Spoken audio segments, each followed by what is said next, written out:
उद्धव ठाकरे शिंदेंचे 20 नगरसेवक फोडणार. मुंबईत महापौर ठाकरे बंधूंचाच असणार. महापौर पदाबाबत पडद्यामागे अनेक मोठ्या हालचाली सुरू. नेमकं घडले काय ते सविस्तर पहा. त्यापूर्वी चॅनलवर नवीन असाल तर चॅनलला सबस्क्राईब करून बेल आयकॉनवर क्लिक करा. शिवसेना शिंदे गटाने आणि भाजपाने युती करून मुंबई महापालिका निवडणूक लढवली. विशेष म्हणजे भाजपाचे 89 तर शिंदे गटाचे 29 उमेदवार निवडून आले. भाजप आणि शिंदे गट मिळून मुंबई महापालिकेत सत्ता स्थापन करतील. मात्र त्यापूर्वी मोठ्या घडामोडी घडत आहेत. महापौर भाजपचा होणार असल्याचा दावा केला जात आहे.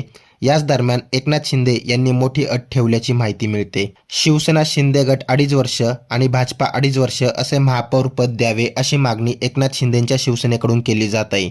याच पार्श्वभूमीवर एकनाथ शिंदे यांनी आपल्या 29 नगरसेवकांना हॉटेलमध्ये ठेवले. आता नुकताच हैराण करणारा खुलासा झाला असून मोठा दावा देखील करण्यात आलाय. सूत्रांच्या माहितीनुसार शिंदे गटाचे नगरसेवक थेट उद्धव ठाकरे यांच्या संपर्कात आहेत. हैराण करणारे म्हणजे शिवसेना शिंदे गटाच्या नगरसेवकाने थेट उद्धव ठाकरे यांच्या अत्यंत जवळच्या व्यक्तीला फोन केला. उद्धव ठाकरे आणि आदित्य ठाकरे यांच्याबद्दल आमच्या मनात काहीच नसल्याचे सांगितले.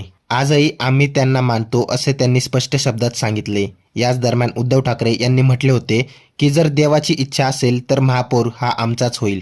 उद्धव ठाकरे यांनी सध्याच्या राजकीय घडामोडींमध्ये हे विधान केल्याचे कळते, कारण एकनाथ शिंदे यांनी त्यांच्या नगरसेवकांना हॉटेलमध्ये ठेवले. यासोबतच भाजपलाही हवे तेवढे संख्याबळ नाही. शिवाय दुसरीकडे मुंबईचा महापौर आमच्या पक्षाचा व्हावा ही इच्छा कालही होती आणि आजही आहे असे सूचक विधान उद्धव ठाकरे यांनी केले. यामुळे एकनाथ शिंदे यांचे नगरसेवकांवर बारीक लक्ष आहे. मुंबई महापालिकेत ठाकरेंचं किती संख्याबळ आहे ते देखील पहा. उद्धव ठाकरे यांच्या शिवसेनेचे 65 नगरसेवक निवडून आलेत. मनसेचे 6 आणि शरद पवार गटाचा 1 नगरसेवक निवडून आलाय. या तिन्ही पक्षांची बेरीज केली तर 72 इतके होते आणि काँग्रेसचे 24 नगरसेवक आहेत. त्यामुळे 72 + 24 एकूण 96 इतकी संख्याबळ होते. त्यामुळे मुंबईत ठाकरेंचा महापौर होण्यासाठी आणखी 18 ते 20 नगरसेवकांची गरज आहे. त्यात संजय राऊत यांनी असं विधान करून एकनाथ शिंदेंचं टेन्शन आणखी वाढवले. तुम्ही किती काळ कोंडून ठेवणार हा माझा प्रश्न आहे. तुम्ही किती काळ कोंडून ठेवणार?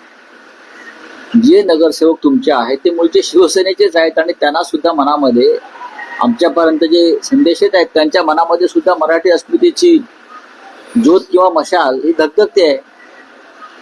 भारतीय जनता पक्षाचा महापौर होऊ द्यायचा नाही हे जवळजवळ सगळ्यांनी ठरवलेलं आहे. निवडून आलेले आहेत त्यातले बरेचसे नवीन चेहरे आहेत.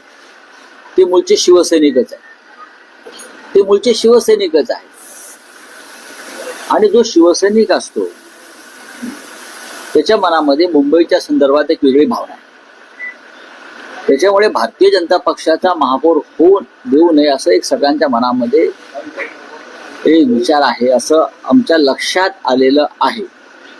आणि जरी तुम्ही किती कोंडून ठेवलं तरी इतकी साधनं असतात संपर्काची, दळणवळणाची, संदेश देण्याची, त्यानुसार संदेश येतच असतात. मुंबईत कोणाचा महापौर व्हावा याबद्दल सोशल मीडियावर लोकांच्या काय कमेंट्स आहेत ते पहा.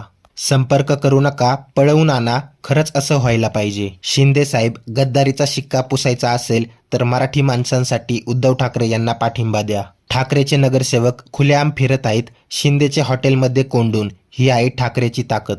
शिंदेंनी शिवसेना फोडल्यानंतर ठाणे वगळता शिंदेंनी सगळ्या महापालिका अक्षरशः भाजपच्या घशात घातल्यात. शिवसेना फोडून शिंदेंनी काय मिळवलं? शिंदेला मतदान करणाऱ्या माणसांनी आता तरी डोळे उघडावे आणि या माणसाचा नाद सोडून मराठी म्हणून ओरिजिनल शिवसेना मशालीच्या मागे उभं राहावं. अन्यथा एकनाथ संभाजी शिंदे हा माणूस तुम्हाला एक दिवस दिल्लीचा गुलाम बनवेल. एक संतप्त मराठी माणूस. यावर आता तुम्हाला काय वाटते ते कमेंट करून नक्की कळवा. व्हिडिओ आवडल्यास लाईक करा, शेअर करा, सबस्क्राईब करा आणि बेल आयकॉनवर क्लिक करा. तसेच आमच्या फेसबुक पेजवर नवीन असाल तर सत्य मराठी या फेसबुक पेजला फॉलो नक्की करा. धन्यवाद.